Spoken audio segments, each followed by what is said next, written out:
I'm struggling with patience.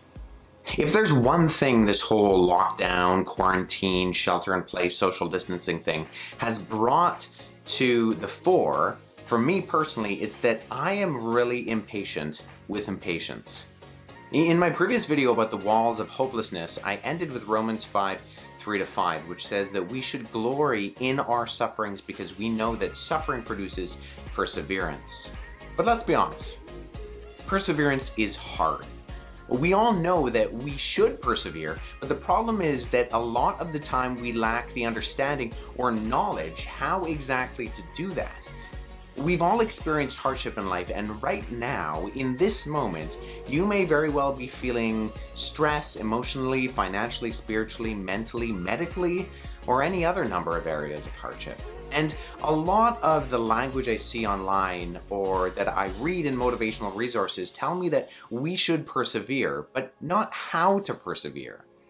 Pithy sayings like keep on keeping on or stay calm and carry on or what have you can be useful in the moment, but apart from right then motivation, what do they really tell us about the how of perseverance? What does Paul mean when he says that perseverance produces character and character hope? First, I want to draw our attention to Hebrews 6, verses 10-12, where it says, "For God is not unjust, so as to forget your work and the love you have demonstrated for his sake in having served and continuing to serve the saints. But we passionately want each of you to demonstrate the same eagerness for the fulfillment of your hope until the end, so that you may not be sluggish, but imitators of those who through faith and perseverance inherit the promises." Here we see that perseverance is a necessary tool to living lives honorable to God. And here we also see our first example of the how. In verse 12, it commands us to be imitators of those who through faith and perseverance inherited the promises. And the Bible is full of examples of men and women who have persevered through trial and hardship. Moses could have easily turned the Israelites around and sent them back to Egypt when they were wandering in the desert, hungry and thirsty and grumbling about all the spoils and provision back in Egypt. But he didn't. He persevered and followed God's leading. Joshua could have easily halted everyone marching around the wall of Jericho after 6 days. Jericho hadn't even moved an inch at that point, and the army seemed like it was all a fool's errand for attempting such a tactic. But he didn't. He persevered till God had delivered what he had promised.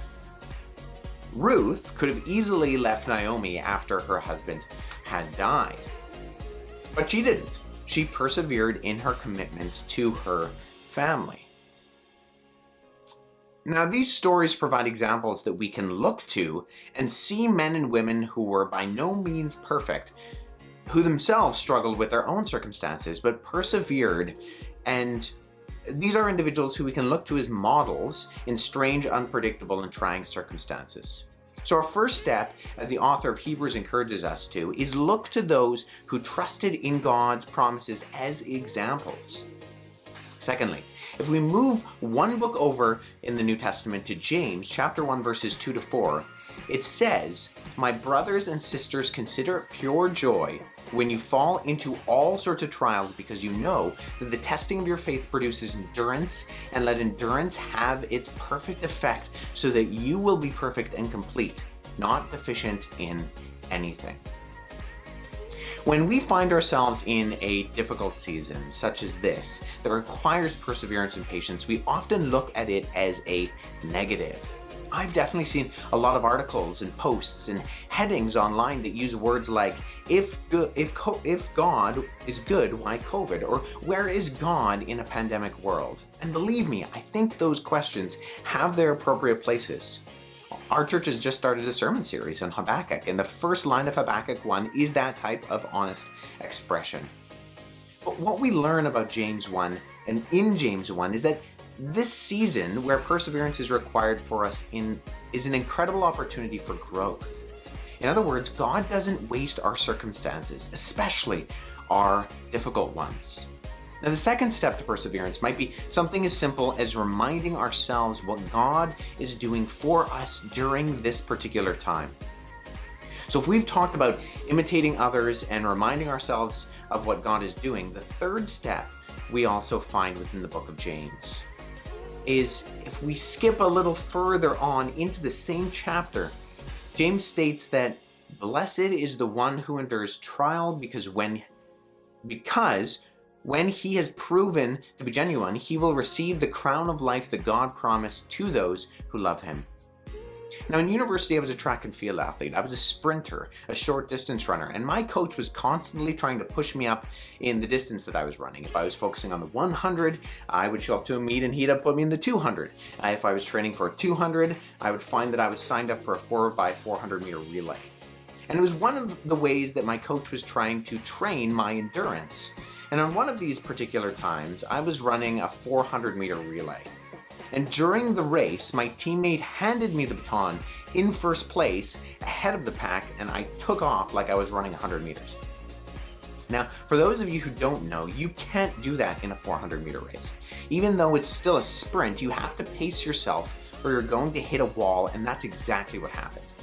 300 meters in, I was toast. My legs felt like cement. I could feel the lactic acid building up in my body right down to my fingernails. And I was willing and praying myself down the home straight, trying less to win the race and more just to finish it.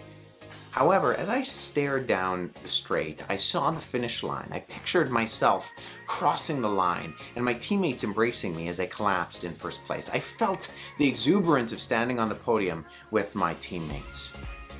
And I remember pumping my arms, simply trying with every step to take me one step further to the finish line. This, I think, is what James is talking about. He's not saying blessed is the person who buckles down and pulls themselves up by their bootstraps when things get hard. No. He's saying that perseverance is a sign that God is working in you and a reminder that with every step we take, we're one step closer to God's promises for us. And that's what I think step number 3 is, remembering the finish line. Now, in the illustration I used, my finish line was a literal finish line. However, in our current circumstances, our perseverance finish line might look a lot different.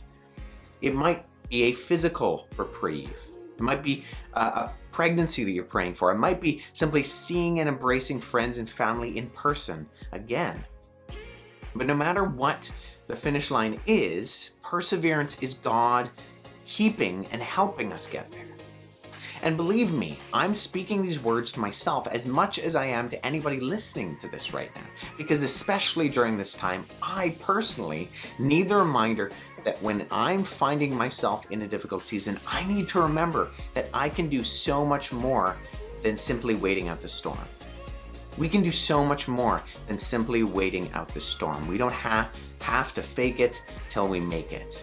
And hopefully these 3 steps that I've highlighted help us to keep God in the front of our mind, because with His help, we can persevere in this and any other trial that comes our way. So, count it all joy, my brothers and sisters, when you meet trials of various kinds, for you know that the testing of your faith produces steadfastness, and let steadfastness have its full effect, that you may be perfect and complete, lacking in nothing.